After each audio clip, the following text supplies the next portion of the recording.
ఒక రోజున ఏడుస్తూ పాడుకున్నాడు ఆయన. ననుబ్రోవామని చెప్పావే సీతమ్మ తల్లి, ననుబ్రోవామని చెప్పావే, అమ్మా ఇంత కష్టపడుతున్నానమ్మా కాపాడమని చెప్పమ్మా అని.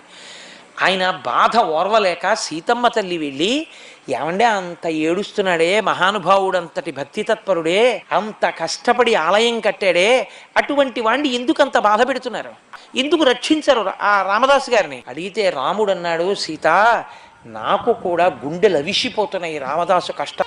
లోకంలో వేదము చెప్పిన శాసనం ఒకటి ఉంది.